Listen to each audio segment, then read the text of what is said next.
पिछले 3 से 4 दिन के भीतर गजा के अंदर हमास में जबरदस्त ताकत का इजाफा हुआ। यह बात मैं इसलिए कह रहा हूं क्योंकि इजराइल के सैनिकों पर इस वक्त हमास के लड़ाके बहुत भारी पड़ रहे हैं। इस नए ताजा हमले में 5 और सैनिक मारे गए। इससे एक दिन पहले 3 सैनिकों पर हमला हुआ था, उनकी हालत गंभीर बताई जा रही है। उससे पहले 12 सैनिक, उससे पहले 26 सैनिक मारे गए। अब एक ताजा हमला हुआ है जिसमें 5 सैनिक मारे गए। ताजा हालात क्या है वो दिखाऊंगा। सिर्फ बात यह नहीं है कि वो मारे गए, बल्कि इनसे इतर एक सैनिक ने न केवल सुसाइड किया बल्कि उसके सुसाइड के बाद लोगों में गुस्सा बरप उठा है। हालात यह है कि इजराइल की सरकार यानी बेंजामिन नेतन्याहू के खिलाफ मोर्चा खुल गया है। आपको गजा के हालात भी दिखाऊंगा कि कैसे भूख के लिए यानी खाने के लिए, पानी पीने के लिए तरस उठे फिलिस्तीनी, जिसमें कई की जान चली गई। और इसी के साथ आज खबर दिखाने जा रहा हूं। ईरान ने जो झटका दिया खास तौर पर अमेरिका को, वो है बड़ा झटका है, क्योंकि इसके बाद शायद अमेरिका अब ईरान पर हमला करने की भी न सोचे। और स्पेन ने भी इजराइल को लेकर एक बड़ा फैसला लिया है। नमस्कार, मैं हूं प्रज्वल गौतम और आप देख रहे हैं the live TV. The live TV, सच सबसे आगे। शुरुआत में इस खबर के साथ करने जा रहा हूं।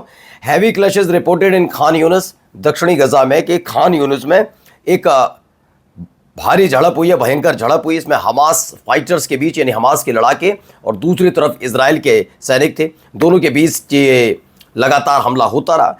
बताया Hamas fighters are targeting emergency rescue team to prevent the evacuation of dead and wounded Israeli soldiers.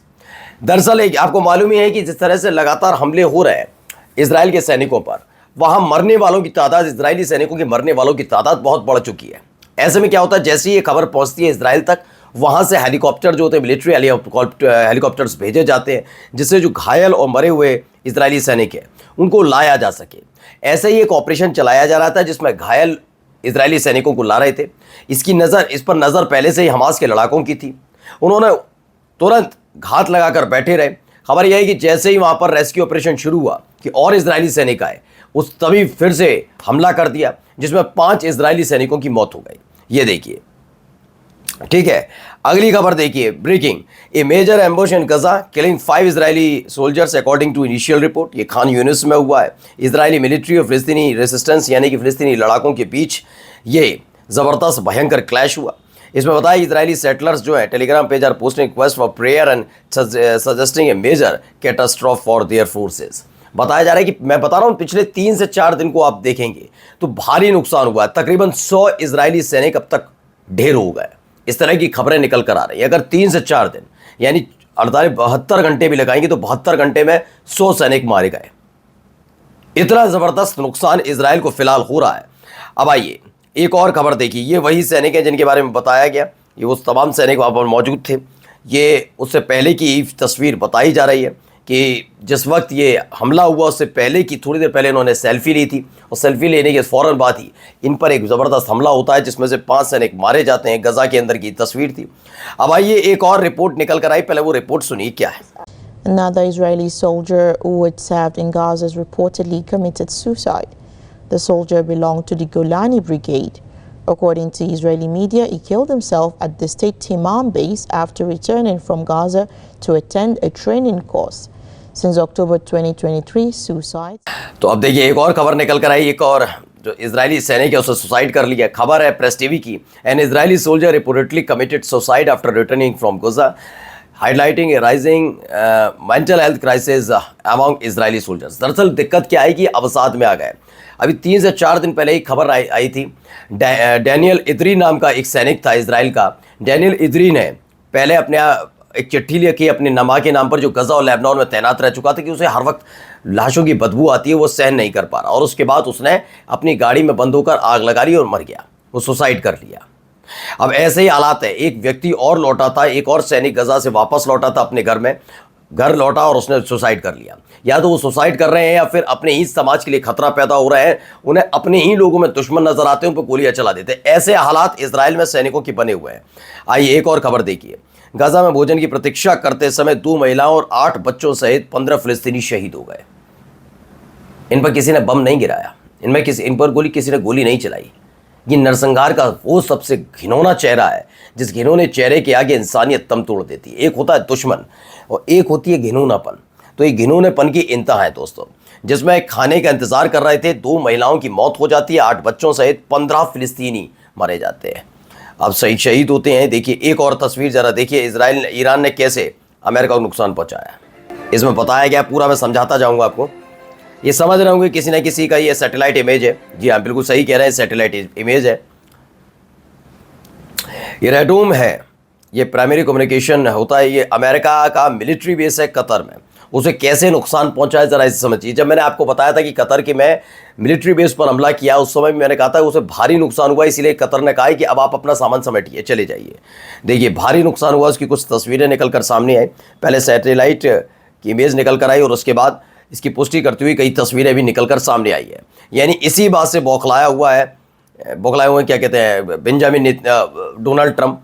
इसमें पता लगा है ईरान ने कतर में अमेरिका सेना की जो प्राइमरी कम्युनिकेशन का राडोम है उसे पूरी तरह से बर्बाद कर दिया। एक राडोम और है जो कुवैत में लगा है। ये राडोम मिडिल ईस्ट में अमेरिकी सेनाओं को इंपॉर्टेंट जो क्रूशियल कम्युनिकेशन कैपेबिलिटी है, बातचीत सुनने की, तमाम चीज़ों की, कहाँ ऑपरेशन हो रहा है, बहुत जासूसी भी करते हैं बीच बीच में, तो उसमें बहुत मदद करता था। तो ये बर्बाद कर दिया।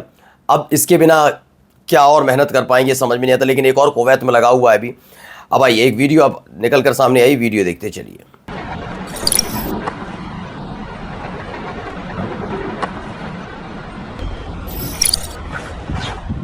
ये डेविड्स स्टोन्स नाम का ऑपरेशन है जो अल कसम ब्रिगेड ने चलाया था, उसकी ये वीडियो है जिसमें वो रेड डालते हैं। देखिए किस तरीके से उन्होंने पहले छापा मारा और उसके बाद इजराइल की सेना को, इजराइल के जो वाहन है उन पर कब्जा कर लिया। ये देखिए नजर पड़ी, एक दिन पहले मैंने खबर दिखाई थी कि इजराइल के एक सैनिक को पकड़ा था, उसके बाद झड़प हुई तो वो गोली लग गई और मर गया वो। फिर उसके हथियार और उसके जो सामान थे, साजो सामान सारे उठा लिए इन्होंने, हमास के लड़ाकों ने। वही वाली वीडियो है।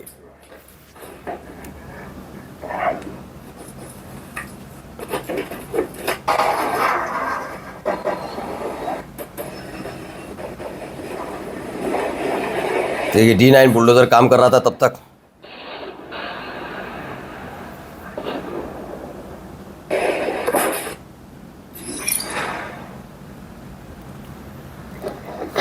तो अलग अलग ये वीडियोस जारी करके अल कसम अपना, मैं कह रहा हूँ हमास में एक अद्भुत सी क्षमता उभरी है, उसको लेकर बड़ी अब लगने लगा है कि क्या वाकई जो दावा इजराइल ने किया वो सच्चा है। क्या वाकई तालिबानी लड़ाके गजा पहुंच चुके हैं? क्या तालिबानी लड़ाके वाकई हमास की तरफ से इजराइल पर अटैक कर रहे हैं?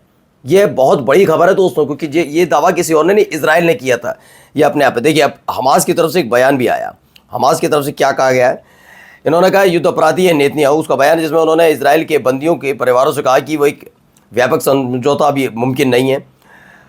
उनके इस इरादे, जो घिनौने इरादे और किसी भी ऐसे समझौते में बाधा डालने के प्रयासों की पुष्टि करते हैं, इसमें कैदियों की रिहाई हो सके और गजा पट्टी में हमारे फिलिस्तीनी भाइयों के खिलाफ ये हमले खत्म हो सके। यानी ये खत्म नहीं होने जा रहा है, ये सिर्फ दिखावा कर रहा है बेंजामिन नेतन्याहू, ये हमास का कहना है। अब देखिए एक खबर और है, स्पेन से आई है। And you also know that Europe is not doing enough to try to stop this genocide. It's that simple. What Putin is accused of doing. अब ये स्पेन के पीएम हैं, उन्होंने इजराइल में की तरफ से जो गजा में ऑपरेशन चल रहा है उसे इस सदी का सबसे बड़ा और खतरनाक नरसंहार करार दिया है। उन्होंने कहा ये सबसे बड़ा नरसंहार है। यानी स्पेन ने भी मोर्चा खोल रखा है इजराइल के खिलाफ। और जाते जाते देखिए, Israel are asking to ban Gorakhpur after it compare Israel to parasite which control America. जिसमें कहा गया है कि इजराइल के लोग कह रहे हैं कि इस गोरखपुर को जो फैसिलिटी उसे बैन कर देना चाहिए इजराइल में, ख़ास तौर पर इसलिए क्योंकि उसने इजराइल की तुलना एक पैरासाइट के तौर पर की है। पैरासाइट आप जानते होंगे, पैरासाइट डकैत होते हैं, समुद्री डकैतों को पैरासाइट कहा जाता है।